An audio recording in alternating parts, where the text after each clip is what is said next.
Frankenstein, or the Modern Prometheus, 1818 edition, by Mary Wollstonecraft Shelley.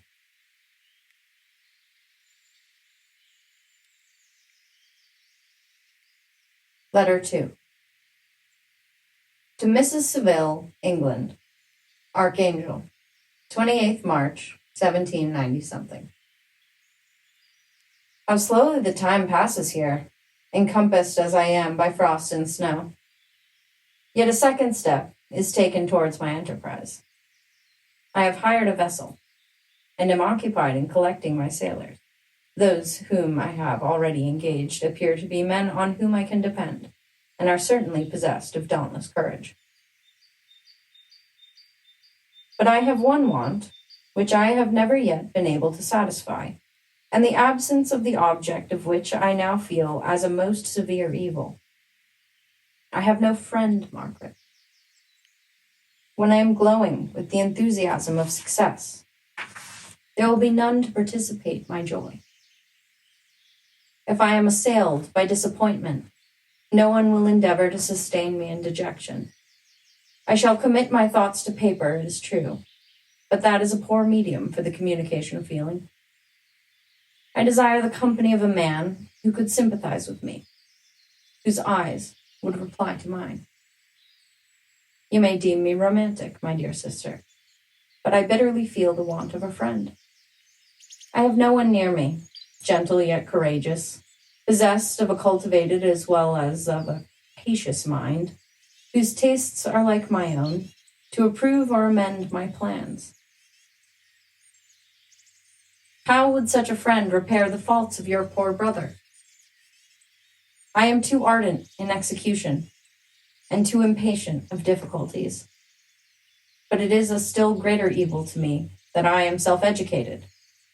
For the first 14 years of my life I ran wild on a common, and read nothing but our Uncle Thomas's books of voyages. At that age I became acquainted with the celebrated poets of our own country, but it was only when it had ceased to be in my power to derive its most important benefits from such a conviction that I perceived the necessity of becoming acquainted with more languages than that of my native country. Now I am 28, and am in reality more illiterate than many schoolboys of 15. It is true that I have thought more, and that my daydreams are more extended and magnificent. But they want, as the painters call it, keeping.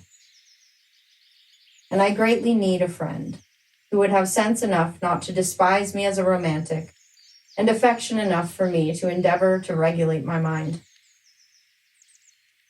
Well, these are useless complaints.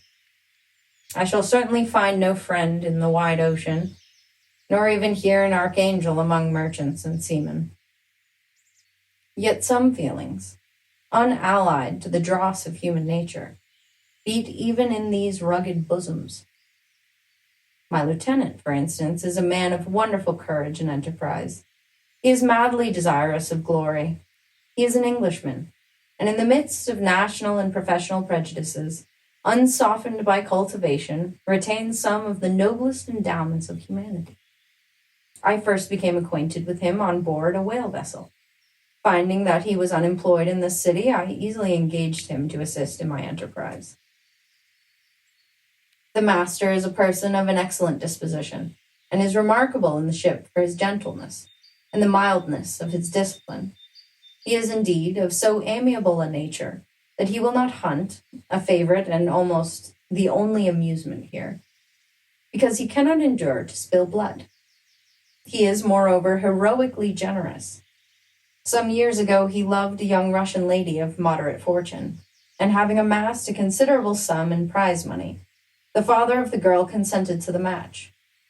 He saw his mistress once before the destined ceremony, but she was bathed in tears, and throwing herself at his feet, entreated him to spare her, confessing at the same time that she loved another, but that he was poor, and that her father would never consent to the union. My generous friend reassured the suppliant, and on being informed of the name of her lover, instantly abandoned his pursuit. He had already bought a farm with his money, on which he had designed to pass the remainder of his life. but he bestowed the whole on his rival, together with the remains of his prize money to purchase stock, and then himself solicited the young woman's father to consent to her marriage with her lover. But the old man decidedly refused, thinking himself bound in honor to my friend, who, when he found the father inexorable, quitted his country, nor returned until he had heard that his former mistress was married according to her inclinations. What a noble fellow, you will exclaim. He is so.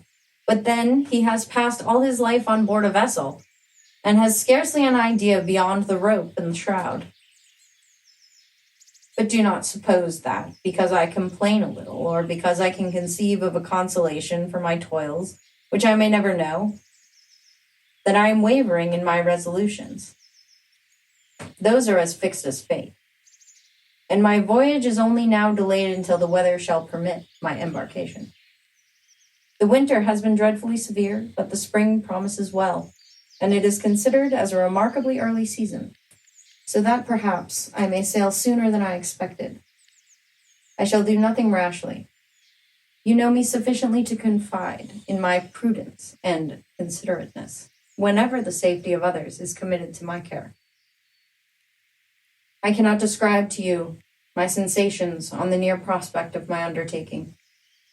It is impossible to communicate to you a conception of the trembling sensation, half pleasurable and half fearful, with which I am preparing to depart. I am going to unexplored regions, to the land of mist and snow, but I shall kill no albatross, therefore do not be alarmed for my safety. Shall I meet you again, after having traversed immense seas, and returned by the most southern cape of Africa or America? I dare not expect such success, yet I cannot bear to look at the reverse of the picture. Continue to write to me by every opportunity. I may receive your letters, though the chance is very doubtful. On some occasions, when I need them most to support my spirits. I love you very tenderly. Remember me with affection, should you never hear from me again. Your affectionate brother, Robert Walton.